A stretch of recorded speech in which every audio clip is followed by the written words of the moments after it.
Ouh là là, je pense que ça peut s'écharper devant cette vidéo. Salut à tous les gars, c'est Azial. Aujourd'hui, on se retrouve pour une nouvelle vidéo que je fais par rapport à quelques stats qui sont sortis, quelques actus, quelques infos qui sont sortis autour, justement, la rencontre, le face-à-face de ces deux hommes, le France-Portugal, parce que oui, du coup, les comptes un petit peu actus ont sorti des stats, comme on allait sur un France-Portugal, le Mbappé versus Cristiano Ronaldo, et ont sorti les stats des deux joueurs à 25 ans.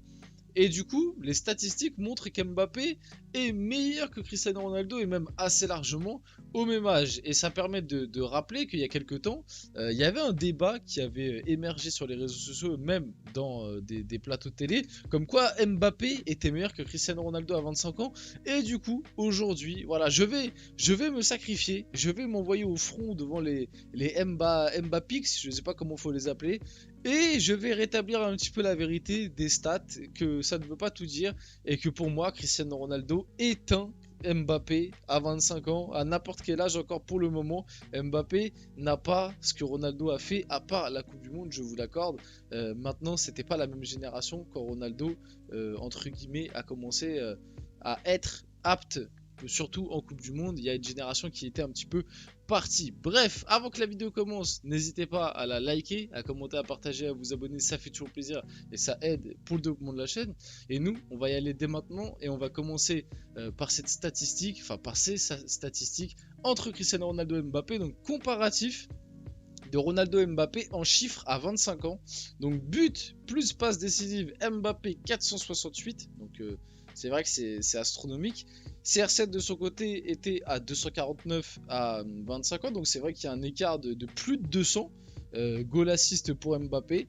Nombre de matchs, bon là c'est quelque chose d'assez similaire, donc ça montre que les deux étaient déjà des joueurs très importants et titulaires indiscutables à peu près en même temps. Et le pourcentage de victoire, Mbappé est à 69% de matchs gagnés, là où CR7 était à 62%.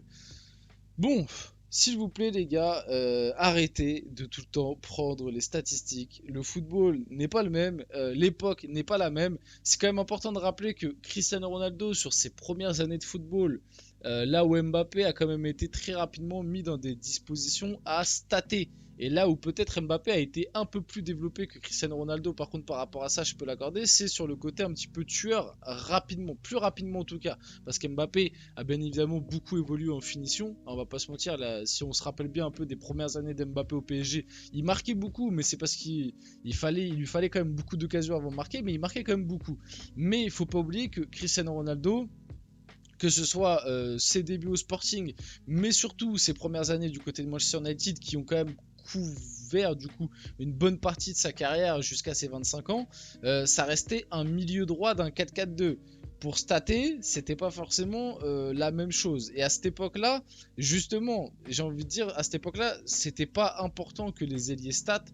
C'était pas quelque chose de mis en avant, les ailiers, et tactiquement ce qu'on leur demandait, parce qu'à cette époque, franchement, sur les 2-3 premières années de Ronaldo à United, de 2003-2004 jusqu'à peut-être 2006-7, Cristiano Ronaldo, c'est un joueur comme un autre. C'est un joueur qui est même énormément critiqué par rapport à son style de jeu très justement avant-gardiste, c'est pas le bon mot, mais voilà, très dans le dribble, dans la provocation, dans le geste technique, dans des fois le geste un peu superflu, justement, qui des fois n'apporte pas grand chose au jeu, mais juste là pour faire joli.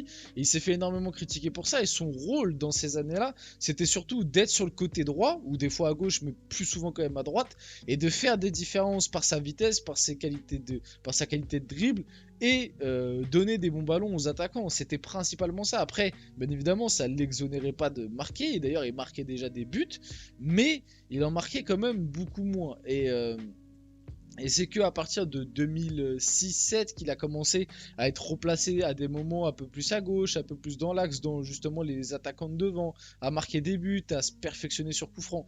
Et il faut pas oublier que Ronaldo, il y a quand même eu un moment où son style de jeu a switché à partir justement de cette époque-là, alors qu'il avait déjà 4-5 ans de carrière. Je pense réellement que le Mbappé, par contre, et ça je le dis, le Mbappé de ses 17-18 ans jusqu'à ses 20 ans, je pense, est un meilleur joueur que le Ronaldo de ses 17-18 ans jusqu'à ses 20 ans. Parce que comme je l'ai dit, quand Ronaldo était très jeune à son début de carrière, il était très dans le superflu, très dans les statistiques, c'était pas le truc qui l'importait. Ce qui l'importait, c'était un petit peu juste faire du gras sur le terrain et voilà, faire des gestes techniques. C'est pour ça qu'on a des compiles exceptionnels quand il était à United à ses débuts. C'est un peu pour ça. Il était un peu tête brûlée, etc. Il a su évoluer, justement, il a su changer son jeu. Mais là, on compare les Cristiano Ronaldo et Mbappé de 25 ans.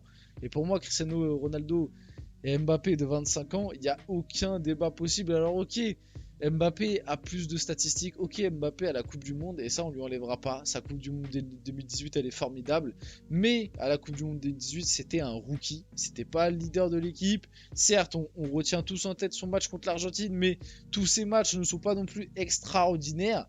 Faut pas tout réécrire et tout sublimer. Pour un jeune de 19 ans, ce qu'il a fait c'est exceptionnel, on l'oubliera jamais, et le match face à l'Argentine c'est principalement lui qui permet ce dénouement là. Sans lui, sûrement que l'équipe de France s'en sort moins bien face à l'Argentine et peut-être ne passe pas. Maintenant, c'était pas lui le leader de l'équipe, c'était pas sa victoire en Coupe du Monde, tu vois. C'était pas voilà, il finit pas meilleur buteur de cette Coupe du Monde, il finit meilleur jeune si je me trompe pas.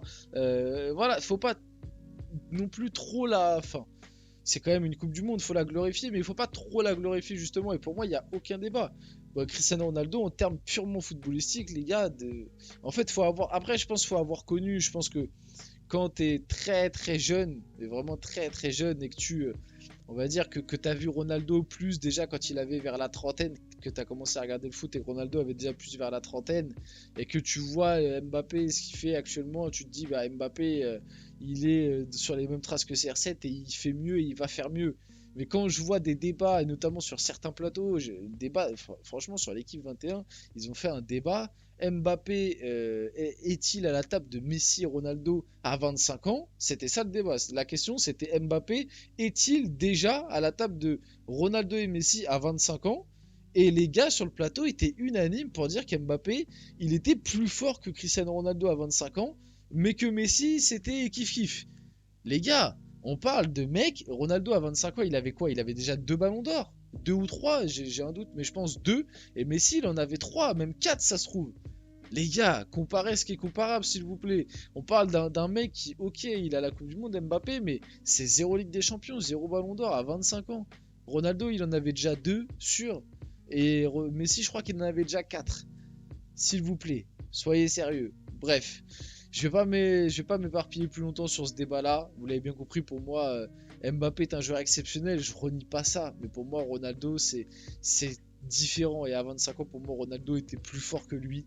Maintenant, ça ne veut pas dire qu'Mbappé fera pas une carrière tout aussi belle, hein. Il lui reste encore du temps, il lui reste une dizaine d'années pour aller chercher 5 ballons d'or. Ça commence à être short, mais il peut le faire, on sait jamais s'il enchaîne les bonnes saisons au Real, mais à l'heure actuelle, non, non.